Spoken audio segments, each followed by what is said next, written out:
Hello friends. आज हम अपना मशीन टूल टेस्टिंग इस टॉपिक का सेकंड पार्ट स्टार्ट कर रहे हैं। तो आगे बढ़ने से पहले जैसे एक बार प्रीवियस टॉपिक को रिवाइज कर लेते हैं। तो लास्ट टॉपिक में हम लोगों ने पढ़ा था differentiate between alignment test, performance test, define parallelism, squareness, flatness, straightness, define runout, coaxiality, cylindricity, circularity and define roundness. ये सब टॉपिक्स हम लोगों ने पढ़े थे। होप करता हूँ आप सभी को ये समझ में आए होंगे। आज का टॉपिक लर्निंग आउटकम है हमारा set the instrument for various machine tool testing. Actually हमारा टॉपिक लर्निंग आउटकम ये तीनों टॉपिक्स में सेम ही रहेंगे। हम लोगों ने इस टॉपिक बड़ा होने की वजह से इसको ब्रेक किया हुआ है। Compare the data, calculate and available design data, suggest corrective measures, analyse alignment test and perform test on machines. Programme outcome भी हमारा वही सेम रहेगा।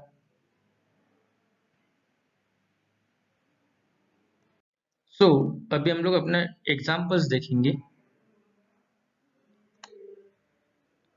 Parallelism between two planes. अब देखिए यहाँ पे हमें जो हम लोगों ने अभी डेफिनेशंस पढ़ी उसके ऊपर से हमें कुछ एग्जांपल्स दिए गए हैं और वो एग्जांपल्स के अकॉर्डिंग हमको एक पेपर में सॉल्व करना होता है। ठीक है, अब यहाँ पे क्या बोल रहा है, पैरेललिज्म बिटवीन टू प्लेन्स। अभी पैरेललिज्म आपको सभी को समझ में आ गया। हाँ, दो प्लेन्स समझ में आएगी आपको, एक्सिस या प्लेन्स। तो ये देखिए ये एक सरफेस है, इसको नाम दिया है प्लेन वन, और ये दूसरा सरफेस है, इसमें नाम दिया है plane to.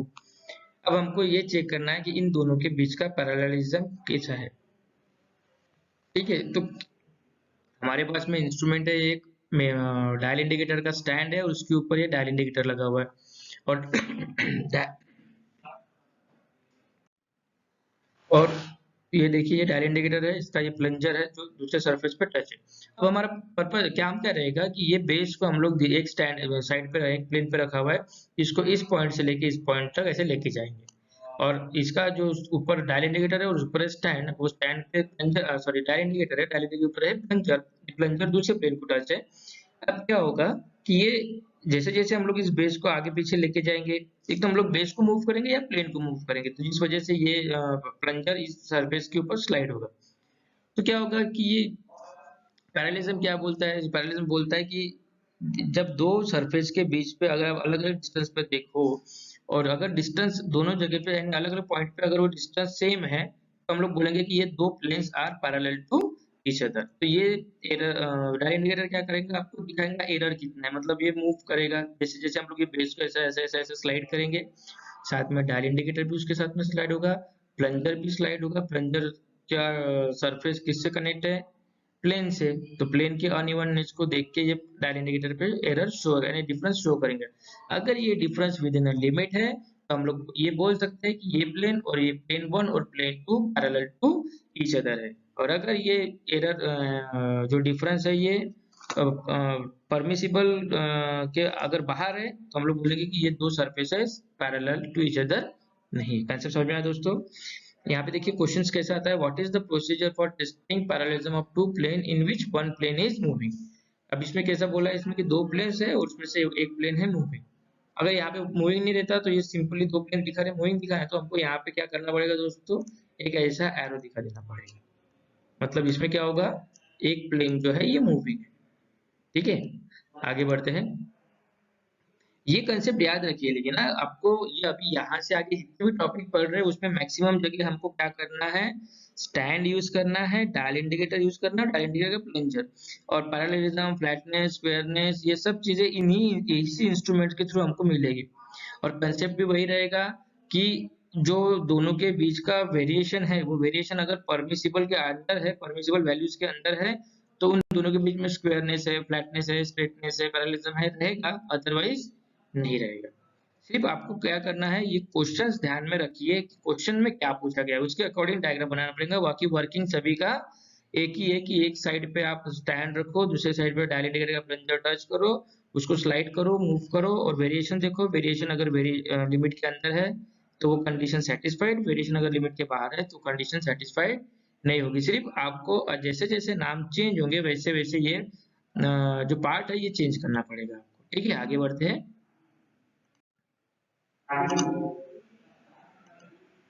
Parallelism of two axis. अभी यहाँ पे देखिए क्या बोल रहा है, पैरेललिज्म ऑफ टू एक्सिस। तो यहाँ पे देखिए ये एक एक्सिस बना हुआ है, ये दूसरा एक्सिस, अब ये सर्कुलर एक्सिस है तो इसके ऊपर हम लोग स्टैंड डायरेक्ट नहीं रख सकते, तो हम लोग क्या करते हैं, इसके ऊपर एक ऐसा वी ब्लॉक रखे हैं, वी ब्लॉक के ऊपर स्टैंड रखेंगे, मैग्नेटिक स्टैंड अपना डायल इंडिकेटर का, और डायल इंडिकेटर का प्लंजर को दूसरे एक्सिस के साथ में रोटेट टच करेंगे और धीरे धीरे इसको मूव करेंगे। ठीक है। अब ये मूव करने के सर्कुलर में भी मूव कर सकते हैं हम लोग, या इसको ऐसा स्लाइड भी कर सकते हैं। सो अगर डायल इंडिकेटर जो वेरिएशन दिखा रहा है वो अगर लिमिट के अंदर है तो ये दो axis are parallel to each other. Axis क्यों बोला गया कि किसी सर्कल में जब सेंटर भी पॉइंट होता है उसको बोलते हैं एक्सिस, समझे ना। और हमको इन दो सेंटर्स के एक्सिस के बीच का पैरेललिज्म निकालना है। कंसेप्ट समझ में आया ना। तो हम लोगों ने क्या किया कि एक एक्सिस है, ये दूसरा एक्सिस है, जिस एक्सिस के ऊपर हम लोगों ने एक स्टैंड रखा है, वी ब्लॉक रखा है, वी ब्लॉक के ऊपर स्टैंड रखेंगे, स्टैंड को टच करेंगे, उस स्टैंड के टॉप एंड पे रहेगा डायल इंडिकेटर, डायल इंडिकेटर को टच करेंगे प्लंजर को दूसरे एक्सिस के साथ और उसको मूवमेंट देंगे। अब मूवमेंट देने की वजह से क्या होगा कि डायल इंडिकेटर मूवमेंट दिखाएगा। अब ये मूवमेंट जो दिखा रहा है डायल इंडिकेटर, वेरिएशन जो दिखा रहा है, ये अगर लिमिट के अंदर है तो हम लोग बोलेंगे कि this two axis are parallel to each other. अगर नहीं है तो हम लोग बोलेंगे कि this two axis are not parallel to each other. और इसका क्वेश्चन आता है, explain how will you check parallelism of two axis and parallelism of axis to the plane. यहाँ पे दो क्वेश्चन है। How will you check parallelism of two axis, ये इस कंडीशन के लिए अप्लाई होता है, और parallel to axis to the plane हम आगे देखेंगे। आगे बढ़ते हैं friends. Parallelism between axis and plane. अभी देखिए वही कंसेप्ट वही रहेगा। ये एक प्लेन है, ठीक है, ये एरो दिखा रहा है, मतलब क्या है, ये हम इसको मूवमेंट दे रहे हैं टेबल को यानी स्टैंड को, स्टैंड के ऊपर dial indicator, dial indicator plunger. ये सर्कुलर पार्ट है इसलिए इसको बोला गया है एक्सिस, और ये फ्लैट पार्ट है इसलिए इसको बोला गया है प्लेन। समझ में आया ना। अब हमको क्या करना है कि एक्सिस और प्लेन के बीच का पैरेललिज्म चेक करना है। तो हम लोग क्या करेंगे, स्टैंड को प्लेन के ऊपर रखेंगे, उसके ऊपर डायल इंडिकेटर टच करेंगे और प्लंजर को एक्सिस के साथ में टच करेंगे और फिर इसको मूवमेंट देंगे। फिर क्या होगा कि ये डायल इंडिकेटर जो है ये वेरिएशन दिखाएगा। अगर ये variation within the limit है तो हम लोग बोलेंगे ये एक्सिस और plane parallel to each other है, और अगर वेरिएशन से बाहर है यानी लिमिट्स के बाहर है तो हम लोग बोलेंगे कि ये दोनों पार्ट्स एक दूसरे को पैरेलल नहीं है। ठीक है। अब ये एक ध्यान में रखिए, यहाँ पे हम लोग अभी एक्सिस प्लेन इसके बारे में बात कर रहे हैं। अब यही चीजें मशीन के ऊपर भी अप्लाई होती है। ठीक है ना। आगे बढ़ते हैं दोस्तों। अब देखिए parallelism testing of lathe axis with lathe bed. अब हम लोगों ने इसके पहले लेथ सिर्फ एक्सिस टू प्लेन पढ़ा था, अभी यहाँ पे नाम देखिए चेंज हो गया, lathe axis with lathe bed. समझ में आया। अब देखिए आप लोगों ने लेथ मशीन देखी होगी तो बहुत अच्छी बात है, तो आपको जल्दी समझ में आ जाएगा। ये लेथ मशीन में ये हेड स्टॉक का पार्ट होता है जिसके अंदर जॉब हम लोग रखते हैं और उसको रोटेट किया जाता है, और ये बेड होता है, बेड के ऊपर इस पार्ट को कहा जाता है कैरेज, जिसमें saddle, cross light, compound light और टूल पोज ये सब चीजें रहती है, और यहाँ पे मशीनिंग वगैरह किया जाता है।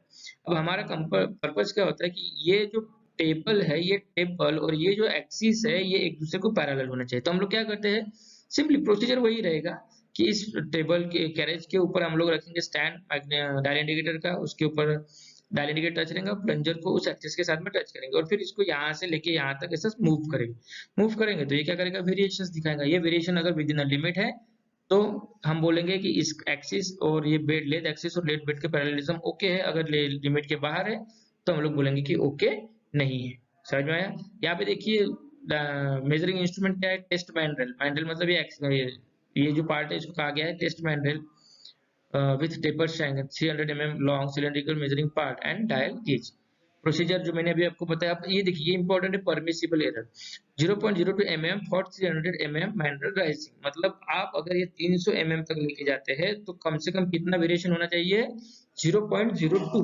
मतलब डायल इंडिकेटर ने कितना दिखाना वेरिएशन चाहिए, 0.02। अगर इससे कम दिखाता है तो हम लोग बोलेंगे कि ये दो part parallel to each other है। अगर इससे ज्यादा होता है तो हम लोग बोलेंगे कि ये पैरेलल टू ईच अदर नहीं। इसलिए ये इंपॉर्टेंट है, परमिसिबल एरर। समझ में आया। आगे बढ़ते हैं दोस्तों। फिर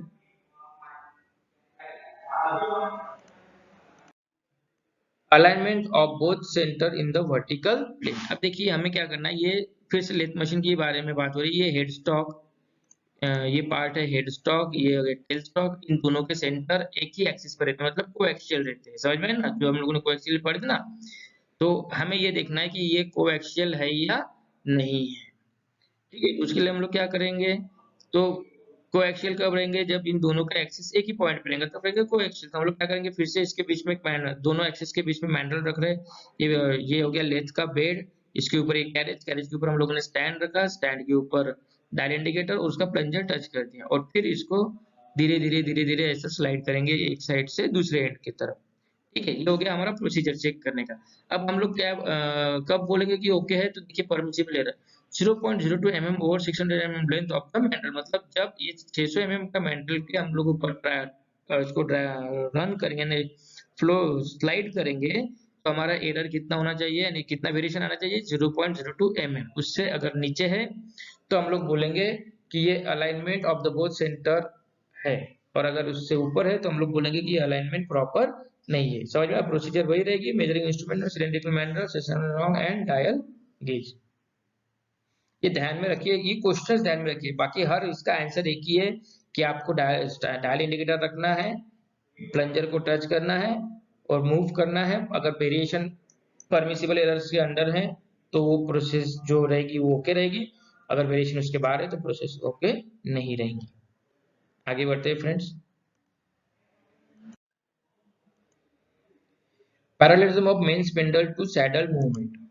अभी देखिए ये फिर से वही पार्ट आ गया। मेन स्पिंडल मतलब ये जो हेड स्टॉक का सेंटर होता है उसको कहा जाता है मेन स्पिंडल। इसमें हम लोग मैंने मैंडल फिट किया, और सैडल मूवमेंट। अब ये जो कैरेज होता है, मैंने पहले आप लोगों ने देखा था बेस, बेस भी ये पूरा पार्ट को आ जाता है बेस, इसके बीच में ये कैरेज रहता है जो फ्लो ऐसा मूव होता है।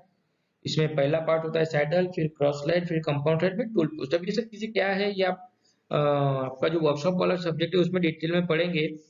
ठीक है, तो हमें अभी हम बात कर रहे हैं सैडल की। तो सैडल इसमें का एक पार्ट है जिसके ऊपर हम लोग डायल स्टैंड रखेंगे, ये मैंडल के ऊपर डायल इंडिकेटर रखेंगे, स्टैंड रखेंगे, स्टैंड के ऊपर डायल इंडिकेटर, और उसका प्लंजर इस मैंडल को टच करेंगे और फिर इसको यहाँ से यहाँ तक फ्लोट करेंगे। ठीक है, फिर ये वेरिएशंस दिखाएगा। वेरिएशन अगर परमिसिबल लिमिट के अंदर है तो हम लोग समझेंगे कि ये मेन स्पिंडल और सैडल मूवमेंट के बीच में पैरेललिज्म है। अगर वेरिएशन लिमिट के बाहर है तो हम लोग समझेंगे कि इन दोनों के बीच में पैरेललिज्म नहीं है।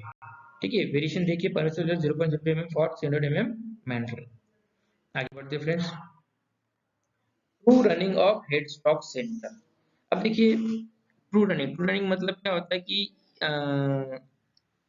जो हेड स्टॉक होता है उसके बीच में जब हम लोग जॉब लगाते हैं, ये जो है ना, ये हेड स्टॉक है लेथ मशीन का, उसके बीच में हम लोगों ने जब जॉब लगाया तो जॉब ये होता है कैंटिलीवर टाइप। समझ में ना? ये मतलब एक साइड से उसको पकड़ के दिया जाता है, दूसरा साइड इसका फ्री रहता है।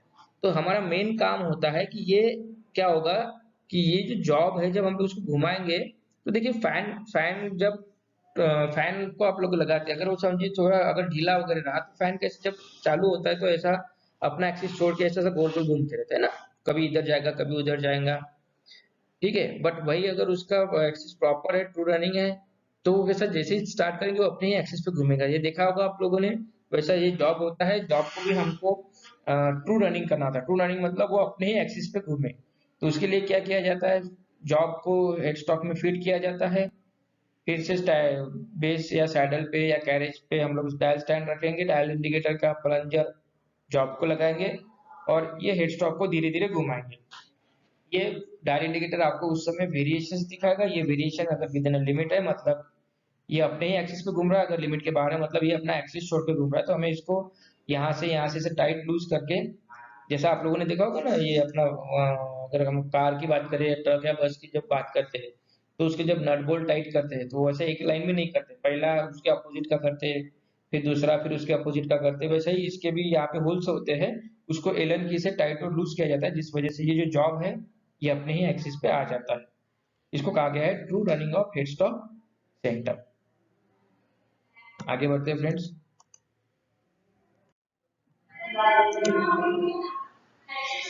Parallelism of tail stock sleeve to saddle movement. अभी देखिए ये अभी तक हेड स्टॉक स्लीव था, अभी अपोजिट में आ गया टेल स्टॉक स्लीव। पूरा प्रोसीजर वही है। हमें सैडल के ऊपर स्टैंड रखना है, स्टैंड के ऊपर dial indicator, dial indicator plunger. अब ये किसके टच होगा? टेल स्टॉक के सेंटर को। और फिर हम उसको धीरे धीरे मूव करेंगे इस टाइप से। तो मूव करने की वजह से क्या होगा कि ये इंडिकेटर वेरिएशन दिखाएगा। अगर ये वेरिएशन परमिसिबल लिमिट के अंदर है तो हम लोग समझेंगे कि ये पैरेललिज्म ओके है, अगर नहीं है तो ओके नहीं है। अब देखिए एक और मैं चीज बताना चाहूंगा आपको कि यहाँ पे देखिए tell stock sleeve and saddle movement. अब सैडल जो है ये सरफेस है, इसलिए इसको प्लेन भी बोल सकते हैं, और टेलस्टॉक स्लीव मतलब ये सेंटर का सर्कल का एक्सिस है, तो ये यही चीज क्या होगी, parallelism of axis and plane.